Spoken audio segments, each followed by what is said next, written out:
Hello, welcome back to coffee with Sneha. എല്ലാവരും സുഖമായിട്ടിരിക്കുന്നു എന്ന് വിശ്വസിക്കുന്നു. ഞാനും സുഖമായിട്ടിരിക്കുന്നു. അപ്പോൾ ആദ്യമായിട്ടാണ് വീഡിയോ കാണുന്നതെങ്കിൽ ലൈക്ക് ചെയ്യാനും കമൻറ്റ് ചെയ്യാനും സബ്സ്ക്രൈബ് ചെയ്യാനും ഒന്നും മറക്കണ്ട. അപ്പോൾ നമ്മൾ ഇന്നത്തെ വിഷയം എന്ന് പറയുന്നത് നമ്മുടെ SSLC ക്വസ്റ്റ്യൻ പേപ്പർ ലീക്കായിരുന്നു നമ്മൾ ന്യൂസിലൊക്കെ കണ്ടിട്ടുണ്ടായിരുന്നല്ലോ. അപ്പം SSLC എന്ന് പറയുന്നത് നമ്മളെപ്പോഴും നമ്മുടെ എഡ്യൂക്കേഷൻ സിസ്റ്റത്തിൻ്റെ ഒരു ഇമ്പോർട്ടൻറ്റ് ഘടകമായിട്ടാണ് നോക്കിക്കാണാറുള്ളത്. അപ്പോൾ ഒരു കുട്ടി ഇപ്പോൾ 10th എത്തി എന്ന് പറഞ്ഞിട്ടുണ്ടെങ്കിൽ ആ കുട്ടിക്ക് ഭയങ്കര ഓവർ പ്രഷറായിരിക്കും കൊടുക്കുന്നുണ്ടാവുക. ഫ്രം സൊസൈറ്റിയിൽ നിന്നാണെങ്കിലും വീട്ടിൽ നിന്നാണെങ്കിലും ഭയങ്കര ഒരു ഓവർ പ്രഷറാണ് കുട്ടികൾ എപ്പോഴും നേരിടാറുള്ളത്. അതിൻ്റെ ഇടയിലാണ് ഈ ഒരു ക്വസ്റ്റ്യൻ പേപ്പർ ചോർന്നു എന്നുള്ള ന്യൂസും കൂടെ വന്നിട്ടുള്ളത്. അപ്പം ഈ ഒരു ന്യൂസ് വന്നതോടുകൂടി ടീച്ചേഴ്സ് ആണെങ്കിലും സ്റ്റുഡൻസ് ആണെങ്കിലും പാരൻസ് ആണെങ്കിലും എല്ലാവരും വളരെ ആശങ്കയിലാണ് ഇരിക്കുന്നത്. അപ്പം ഇതിനെക്കുറിച്ച് ആക്ച്വലി നമ്മുടെ എഡ്യൂക്കേഷൻ ഡിപ്പാർട്ട്മെൻറ്റിൽ നിന്നാണെങ്കിലും പോലീസിൻ്റെ ഭാഗത്തു നിന്നാണെങ്കിലും അന്വേഷണങ്ങളൊക്കെ സ്റ്റാർട്ട് ചെയ്തിട്ടുണ്ട്. ഈ ഒരു വിഷയത്തിൽ എല്ലാവരും വിവരിച്ചു കൊണ്ടുവന്നത് MS സൊല്യൂഷൻ എന്ന് പറഞ്ഞിട്ടുള്ള ഒരു യൂട്യൂബ് ചാനലിനെതിരെയാണ്.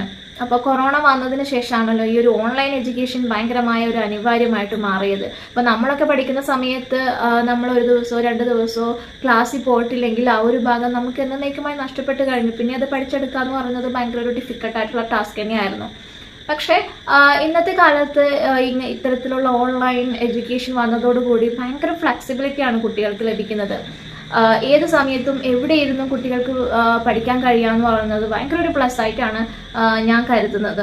അതുപോലെ തന്നെ നമ്മുടെ ക്ലാസ്സിലെടുക്കുന്ന ഏതെങ്കിലും സബ്ജക്ട്സ് നമുക്ക് മനസ്സിലാവുന്നില്ലെങ്കിൽ പഴയ കാലത്തൊക്കെ നമ്മൾ ട്യൂഷനെയാണ് ഡിപ്പെൻഡ് ചെയ്തുകൊണ്ടിരുന്നത് അല്ലേ. അപ്പോൾ ആ ഒരു സമയത്ത് നമ്മൾ എക്സ്ട്രാ ട്യൂഷൻ ഫീസ് കൊടുക്കേണ്ടതായിട്ട് വരുന്നുണ്ടായിരുന്നു. പക്ഷേ ഇപ്പം എന്താണ് അവസ്ഥ എന്ന് പറഞ്ഞിട്ടുണ്ടെങ്കിൽ ഇതുപോലത്തെ പ്ലാറ്റ്ഫോം ഉള്ളത് കൊണ്ട് ഈ ട്യൂഷനൊക്കെ പോകാൻ പറ്റാത്ത കുട്ടികൾക്കൊക്കെ വലിയൊരു ആശ്വാസം തന്നെയാണ് ഇത്തരത്തിലുള്ള പ്ലാറ്റ്ഫോമുകൾ. നേരത്തെ പറഞ്ഞതുപോലെ തന്നെ MS സൊല്യൂഷനാണ് ക്വസ്റ്റ്യൻ പേപ്പർ ലീക്ക് ആക്കിയിട്ടുള്ളത് എന്നുള്ള രീതിയിലാണല്ലോ ഇപ്പോൾ കാര്യങ്ങളൊക്കെ പോയിക്കൊണ്ടിരിക്കുന്നത്.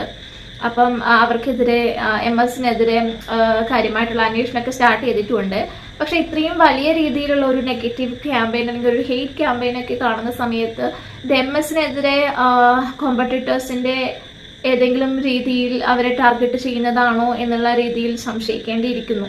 നേരത്തെ പറഞ്ഞതുപോലെ തന്നെ MS സൊല്യൂഷനാണ് ഈ ക്വസ്റ്റ്യൻ പേപ്പേഴ്സൊക്കെ ലീക്ക് ആക്കിയത് എന്ന രീതിയിലാണല്ലോ ഇപ്പോൾ കാര്യങ്ങൾ പോയിക്കൊണ്ടിരിക്കുന്നത്.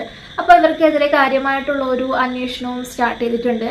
പക്ഷേ ഈ MS-നെതിരെ ഇപ്പോൾ കണ്ടുവരുന്ന ഈ ഒരു വലിയ രീതിയിലുള്ള ഈ ഒരു ഹേറ്റ് ക്യാമ്പയിൻ അല്ലെങ്കിൽ വളരെ നെഗറ്റീവായിട്ടുള്ള കമൻസുകളും കാര്യങ്ങളും ഒക്കെ കാണുന്ന സമയത്ത് ഇവരുടെ കോമ്പറ്റീറ്റേഴ്സ് ഇവർക്കെതിരെ നടത്തുന്ന ഒരു കോർപ്പറേറ്റ് ഗെയിം ആണോ എന്നുള്ളതിലും നമ്മൾ സംശയിക്കേണ്ടിയിരിക്കുന്നു. അപ്പോൾ എന്തായാലും ഇതിനെക്കുറിച്ച് നമ്മുടെ MS-ന്റെ യൂട്യൂബ് ചാനലിൽ വന്ന ഒരു വീഡിയോ ഉണ്ട്. അതിൻ്റെ കുറച്ച് പോർഷൻസ് കണ്ടിട്ട് നമുക്ക് തിരിച്ചു വരാം. ഇപ്പോൾ ഈ വരാൻ പോകുന്ന SSLC ക്രിസ്മസ് എക്സാം എത്ര വ്യൂസ് ഉണ്ടാവുകയില്ല എന്നൊന്നും എനിക്കറിയില്ല. പക്ഷേ എൻ്റെ ഒരു ഡൗട്ട് ഞാൻ ഉണ്ടാവുമോ എന്നുള്ളതാണ്. കാര്യം എന്താണെന്നറിയോ, MS സൊല്യൂഷൻസിൻ്റെ ഈ ഒരു ചാനൽ കാരണം നിരവധി പ്ലാറ്റ്ഫോമുകൾക്ക് ഓഫ്ലൈനിലും ഓൺലൈനിലുമുള്ള നിരവധി പ്ലാറ്റ്ഫോമുകളെയാണ് നല്ല രീതിയിൽ തിരിച്ചടിക്കപ്പെട്ടിരിക്കുന്നത്. അവർക്ക് അവരുടെ കണക്ക് പ്രകാരം ഏതാ പ്ലാറ്റ്ഫോം എന്ന് ഞാൻ പറയുന്നില്ല, പക്ഷേ അവരുടെ കണക്കുകൾ പ്രകാരം മിനിമം 5000-ഓളം അഡ്മിഷൻസ് ആണ് അവർക്ക് വരുന്ന 2025 നഷ്ടപ്പെടാൻ സാധ്യതയുള്ളത്. MS സൊല്യൂഷന്റെ ചാനൽ എത്രയും പെട്ടെന്ന് തകർക്കണമെന്നുള്ള രീതിയിൽ മീറ്റിംഗ് വരെ കണ്ടക്ട് ചെയ്തു എന്നാണ് എനിക്ക് കിട്ടിയ വിവരം. MS സൊല്യൂഷൻസിനെ വിശ്വസിച്ചുകൊണ്ട് ആയിരക്കണക്കിന് 10,000-കണക്കിന് കുട്ടികൾ ഈ ചാനൽ ഫോളോ ചെയ്യുന്നുണ്ട്. അപ്പോൾ എൻ്റെ ചാനൽ ഞാൻ വെക്കുമോ? ഇല്ല. അല്ലെങ്കിൽ MS-നെ വിശ്വസിക്കുന്ന വിദ്യാർത്ഥികളെയും രക്ഷിതാക്കളെയും പിന്നെ നമ്മുടെ അധ്യാപകരെയും തെറ്റിദ്ധരിപ്പിക്കുക എന്നുള്ളതാണ് ഇനി അടുത്ത ചടങ്ങ്. നെഗറ്റീവായ വാർത്തകൾ കേൾക്കാൻ സാധ്യതയുണ്ടെങ്കിൽ തീർച്ചയായിട്ടും നിങ്ങൾ മനസ്സിലാക്കുക, ആ വിദ്യാഭ്യാസ മാഫിയ പണി തുടങ്ങിക്കഴിഞ്ഞു എന്ന് മനസ്സിലാക്കുക.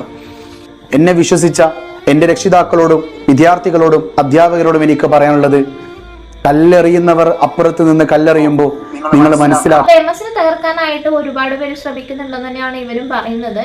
ഇവരുടെ പ്രസന്റേഷനെ കുറിച്ചൊക്കെ വളരെ നെഗറ്റീവായ രീതിയിൽ പല സ്ഥലത്തും കമന്റ്സുകൾ നമുക്ക് കാണാനായിട്ട് സാധിക്കുന്നുണ്ട്. അപ്പോൾ എന്തായാലും ഇതൊരു യൂട്യൂബ് ചാനലാണ്. അപ്പം അവരുടെ ചാനലിലേക്ക് കുട്ടികളെ അട്രാക്ട് ചെയ്യാനായിട്ട് അവർ പല രീതിയിലുള്ള ടെക്നിക്സും യൂസ് ചെയ്യുന്നുണ്ട്. അതിപ്പോൾ നമ്മുടെ ക്ലാസ് റൂമിലാണെങ്കിൽ പോലും നമ്മുടെ ചില ടീച്ചേഴ്സ് എടുക്കുന്ന സമയത്ത് നമുക്ക് വളരെ നന്നായിട്ട് ശ്രദ്ധിച്ചിരിക്കാനായിട്ട് തോന്നും, വളരെ നന്നായിട്ട് മനസ്സിലാവുകയും ചെയ്യും. അതേ സമയത്ത് ചില ടീച്ചേഴ്സ് ക്ലാസ് എടുക്കുന്ന സമയത്ത് ഭയങ്കര ബോറടിച്ച് ഉറങ്ങിപ്പോവാറ് പോലും ഉണ്ടല്ലോ. അതുപോലെ തന്നെ ഇവർ ചാനലിലേക്ക് കുട്ടികളെ അട്രാക്ട് ചെയ്യാൻ വേണ്ടി ഇവർ പല രീതിയിലുള്ള ടെക്നിക്സുകൾ യൂസ് ചെയ്യുന്നെന്ന് മാത്രമേ എനിക്ക് തോന്നിയിട്ടുള്ളൂ. അത് ശരിയാണോ തെറ്റാണോ എന്നുള്ളതിൽ ക്വസ്റ്റ്യൻ ഇല്ല. ബട്ട് ഈ ഒരു ന്യൂസ് വന്നതിൻ്റെ കമൻറ്റ് സെക്ഷൻ നിങ്ങൾ നോക്കുകയാണെങ്കിൽ ഒരുപാട് കുട്ടികൾ അവർക്ക് വളരെ രീതിയിൽ ഹെൽപ്ഫുൾ ആണ് MS സൊല്യൂഷൻ്റെ ക്ലാസ്സുകൾ എന്ന രീതിയിൽ തന്നെയാണ് കമൻസുകൾ ഇട്ടിട്ടുള്ളത്.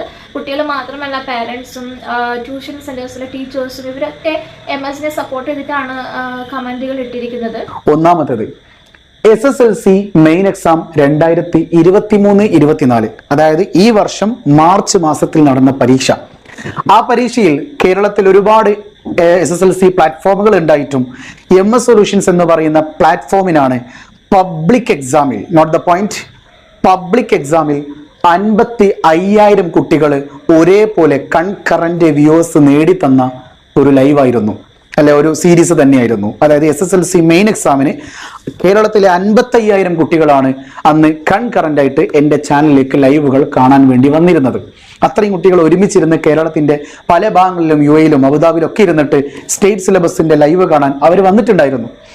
ഈ ഒരു 55,000 എന്ന് പറയുന്നത് കേരളത്തിലെ ഇതുവരെയുള്ള എഡ്യൂക്കേഷണൽ പ്ലാറ്റ്ഫോമുകൾക്ക് ക്രോസ് ചെയ്യാൻ കഴിഞ്ഞിട്ടില്ല. അന്ന് അതൊരു എൻഡിയർ ഹിസ്റ്ററി ആയിരുന്നു. അന്ന് കേരളത്തിലെ പല ഭൂരിഭാഗം വരുന്ന വലിയ വലിയ പ്ലാറ്റ്ഫോമുകളുടെ മേധാവികളൊക്കെ എന്നെ കോണ്ടാക്ട് ചെയ്യുകയുണ്ടായി. MS കൺഗ്രാജുലേഷൻ എന്നൊക്കെ പറഞ്ഞു. എനിക്കറിയുന്ന പല കോച്ചിങ് സെന്ററുകളിലെ അധ്യാപകരെന്നെ വിളിച്ചു, എന്നെ അറിയുന്ന പല സ്കൂൾ അധ്യാപകരെന്നെ വിളിച്ചു, ഉയരട്ടെ എന്നൊക്കെ പറഞ്ഞ് നല്ല രീതിയിൽ ഒരു അഭിനന്ദനങ്ങൾ അർപ്പിച്ചൊരു നിമിഷമായിരുന്നു SSLC മെയിൻ എക്സാം 2024. അത് കഴിഞ്ഞ് MS സൊല്യൂഷൻസ് എന്ന് പറയുന്ന ലേണിംഗ് പ്ലാറ്റ്ഫോം ഓപ്പൺ ആകുന്നു. SSLC ഓണം എക്സാം വരുന്നു. ഓണം എക്സാമിന് കേരളത്തിൽ ഏറ്റവും കൂടുതൽ SSLC കുട്ടികൾ ലൈവിലേക്ക് വന്നത് MS സൊല്യൂഷൻസിന്റെ ലൈവിലേക്കായിരുന്നു. അത് 35,000 എന്ന സംഖ്യയായിരുന്നു. അതിൽ കൂടുതൽ കഴിഞ്ഞ ഓണപരീക്ഷയിലേക്ക് വന്നിട്ടില്ല. സോ 2024 മാർച്ച് പരീക്ഷയിലും ഓണപരീക്ഷയിലും വ്യൂവേഴ്സ് കൗണ്ട് ഏറ്റവും കൂടുതൽ കാണിച്ചിരുന്നത് MS സൊല്യൂഷൻസിന്റെ ലൈവുകളിലും കണ്ടന്റ് വീഡിയോകളിലും ഒക്കെ ആയിരുന്നു. അങ്ങനെ വന്നു കഴിഞ്ഞപ്പോൾ സ്വാഭാവികമായിട്ടും മറ്റ് പല ആൾക്കാർക്കും ഇതുമായി ബന്ധപ്പെട്ട ഒരു എഗെയിൻസ്റ്റ് ആയിട്ട് എന്തെങ്കിലും ചെയ്യാൻ പറ്റുമോ എന്ന ചിന്താഗതി ഉണ്ടായേക്കാം. അങ്ങനെ എനിക്കറിയാവുന്ന പല ആൾക്കാർ വഴിയും ഞാൻ അറിഞ്ഞൊരു കാര്യമായിരുന്നു, MS നീ സൂക്ഷിച്ചോ, നിനക്കെതിരെ ഒരു വലിയൊരു ടീം ടാർഗറ്റ് വെച്ചിട്ടുണ്ട്. നിന്നെ തകർക്കുക, അല്ലെങ്കിൽ നിന്റെ ലേണിംഗ് പ്ലാറ്റ്ഫോമിനെ തകർക്കുക, അല്ലെങ്കിൽ നിന്നെ വിശ്വസിക്കുന്ന വിദ്യാർത്ഥികളെയും രക്ഷിതാക്കളെയും ട്രസ്റ്റ് ഇല്ലാതാക്കുക എന്ന തരത്തിലുള്ള ഒരു ടാർഗറ്റ് ആയിരിക്കും വരുന്നത്, നീ സൂക്ഷിച്ചോ എന്ന് എന്നോടൊരാൾ പറഞ്ഞപ്പോൾ ഞാൻ ആദ്യം വിശ്വസിച്ചില്ല. എന്നാൽ അയാളുടെ അതേ പൊസിഷനിൽ ഇരിക്കുന്ന മറ്റ് ചില പ്ലാറ്റ്ഫോമിലെ ആൾക്കാർ എന്നെ വിളിച്ചു പറഞ്ഞു, എന്നോട് നല്ല രീതിയിൽ ബന്ധം സ്ഥാപിക്കപ്പെടുന്ന മറ്റ് പ്ലാറ്റ്ഫോമുകളിൽ വർക്ക് ചെയ്യുന്ന ആൾക്കാർ എന്നോട് പറഞ്ഞു, MS അടുത്തത് നീയാണ് ടാർഗറ്റ്. സോ ഇദ്ദേഹം പറയുന്നത് പോലെ ഇതൊരു പക്ക കോർപ്പറേറ്റ് ഗെയിം ആയിട്ട് തന്നെയാണ് എനിക്ക് ഫീൽ ചെയ്യുന്നത്. മറ്റു എഡ്യൂക്കേഷൻ ഓൺലൈൻ ചാനൽസിനേക്കാളും കൂടുതലായിട്ട് ഈ ഒരു ചാനലിന് വ്യൂവർഷിപ്പ് കൂടുതലായിട്ട് ലഭിക്കുന്ന സമയത്ത് ഒബ്വിയസ്ലി അതർ ചാനലുകാർക്ക് ഉണ്ടാകുന്ന ഒരു അസുഖമായിട്ടാണ് ഞാൻ ഇതിനെ നോക്കി കാണുന്നത്. അതുപോലെ ക്വസ്റ്റ്യൻ പേപ്പർ ലീക്കായി എന്ന് പറഞ്ഞ് നടക്കുന്നതിനേക്കാളും നല്ലൊരു എഡ്യൂക്കേഷൻ സിസ്റ്റം കൊണ്ടുവരണം. അതുപോലെ തന്നെ കുട്ടികളെ മനസ്സിലാക്കി പഠിപ്പിക്കാനായിട്ട് നമ്മുടെ ക്ലാസ് റൂമിലുള്ള ടീച്ചേഴ്സിന് സാധിക്കണം.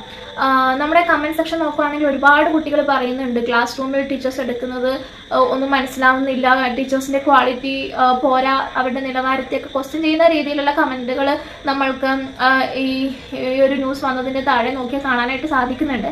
അതുപോലെ തന്നെ കൂടുതലായിട്ട് കണ്ടുവന്നിട്ടുള്ള കമൻസുകളാണ് ഈ സിലബസ് ഒന്നും മാറാത്തത് കൊണ്ട് തന്നെ കഴിഞ്ഞ കുറേ നാളുകളായിട്ട് റിപ്പീറ്റഡ് ആയിട്ടുള്ള ക്വസ്റ്റ്യൻസ് തന്നെയാണ് വന്നുകൊണ്ടിരിക്കുന്നത്. പഴയ ക്വസ്റ്റ്യൻ പേപ്പേഴ്സ് ഒക്കെ എടുത്ത് പഠിക്കുകയാണെങ്കിൽ റിപ്പീറ്റഡ് ആയിട്ടുള്ള ക്വസ്റ്റ്യൻസ് തന്നെയാണ് വന്നുകൊണ്ടിരിക്കുന്നത്, അല്ലെങ്കിൽ സെയിം പാറ്റേണിലുള്ള ക്വസ്റ്റ്യൻസ് തന്നെയാണ് ചോദിക്കുന്നത് എന്നുള്ള രീതിയിലാണ് പറയുന്നത്. അതിപ്പോൾ നമ്മൾ പഠിക്കുന്ന കാലം തൊട്ടേ അങ്ങനെ തന്നെയായിരുന്നു. നമ്മുടെ ടീച്ചേഴ്സൊക്കെ നമ്മളെടുത്ത് പഴയ ക്വസ്റ്റ്യൻ പേപ്പർ എടുത്ത് പഠിക്കാനായിട്ട് പറഞ്ഞിട്ടുണ്ടായിരുന്നു. സോ നമ്മളൊക്കെ അങ്ങനെ തന്നെയാണ് പഠിച്ചിട്ടുള്ളത്.